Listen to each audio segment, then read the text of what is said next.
प्रणाम साथियों, मैं योगी अरुणानंद मुनि आप सभी का हार्दिक स्वागत करता हूं। साथियों, कुछ मित्रों की शिकायत आती है, वो दूध भी पी रहे हैं, कैल्शियम की गोली भी खा रहे हैं और अंडा भी खा रहे हैं, पनीर भी खा रहे हैं, सब कुछ खा रहे हैं, फिर भी घुटने की हड्डियां उठते बैठते कट कट बोलती रहती हैं। कैल्शियम की कमी बता दी है रिपोर्ट में। तो साथियों, कारण क्या है? खाने पीने की कमी भारत में नहीं है। खाने पीने को बहुत है भारत में, ऐसा मेरा मानना है। फिर भी कैल्शियम की कमी हो रही है। उसका कारण क्या है? उसका एक बहुत बड़ा कारण है।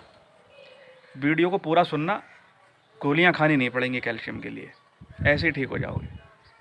तो मैं आपको बताऊं कैल्शियम क्या करता है। कैल्शियम हमारे हड्डियों को बनाता है, हमारे नाखूनों को बनाता है और हमारी वृद्धि में बहुत ज़्यादा सक्रियता दिखाता है, हमारी मांसपेशियों को मजबूत बनाता है।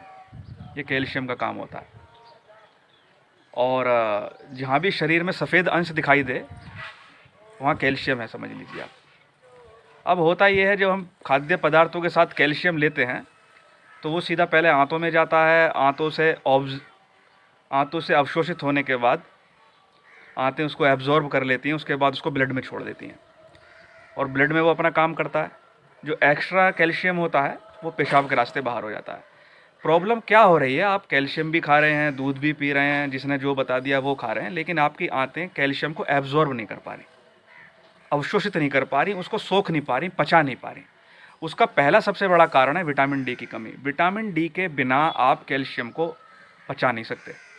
और विटामिन डी का सबसे बड़ा स्रोत क्या है? सूरज की रोशनी। अगर आप दूध घी खूब खा रहे हैं, कैल्शियम वाली गोलियां भी खा रहे हैं और कम से कम आधे घंटे या 20 मिनट सूर्य की धूप में नहीं बैठ रहे, तो आप कैल्शियम को नहीं पचा सकते। फिर क्या होगा? हाइपोकैल्सीमिया हो जाएगा, कैल्शियम की कमी रहेगी शरीर के अंदर। तो विटामिन डी जो है कैल्शियम को एब्जॉर्ब करने का काम करता है। इसलिए रोज़ 15 से 20 मिनट, आधा घंटा धूप में बैठें, पहला काम। दूसरा, जो हमारे कैल्शियम को कंट्रोल करता है वो कंठ वाला पैराथायरॉयड ग्लैंड करता है। दो ग्लैंड होते हैं ना कंठ के अंदर, एक थायरॉयड ग्लैंड, एक पैराथायरॉयड ग्लैंड।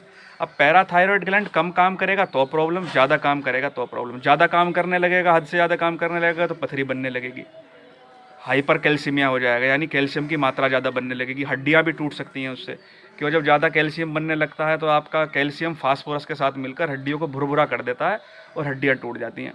कैल्शियम की मात्रा ज़्यादा बढ़ेगी तो मैग्नीशियम की कम हो जाएगी। ये सीधा से विज्ञान का नियम है। इसलिए ना हमें कैल्शियम की मात्रा ज़्यादा करनी है ना कम करनी है। तो एक तो विटामिन डी लेना है सूर्य की धूप से, दूसरा जो पैराथायरॉयड ग्लैंड है उसको बैलेंस करना है। तो बैलेंस करने के लिए क्या काम करना है? आकाश मुद्रा का प्रयोग करना है। योग के अंदर आकाश मुद्रा होती है। आकाश मुद्रा में क्या करते हैं? जो मध्यमा उंगली है, मिडिल फिंगर को अंगूठे के साथ टच करना होता है। ये आपकी आकाश मुद्रा बन गई। और इस प्रकार से अपना सीधा करके इसको घुटने पर रख लेना है। दोनों हाथों से मुद्रा बनानी है, बीच वाली उंगली।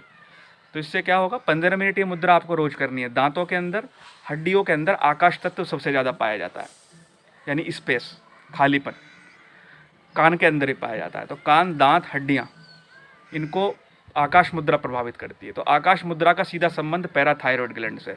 तो ना ये ज़्यादा सक्रिय होगी ना ये कम सक्रिय होगी, ये बैलेंस रहेगी। तो पैराथायरॉयड ग्लैंड आपका बैलेंस हो गया, विटामिन डी आपने लेना शुरू कर दिया, तो कैल्शियम आपका आंतें अब पचाने लगेंगी। तो बहुत कम मात्रा में भी पदार्थ आप खाएंगे तो भी आपकी बॉडी रेगुलेट करती रहेगी कैल्शियम को। कैल्शियम की मात्रा आपके शरीर में बराबर बनी रहेगी।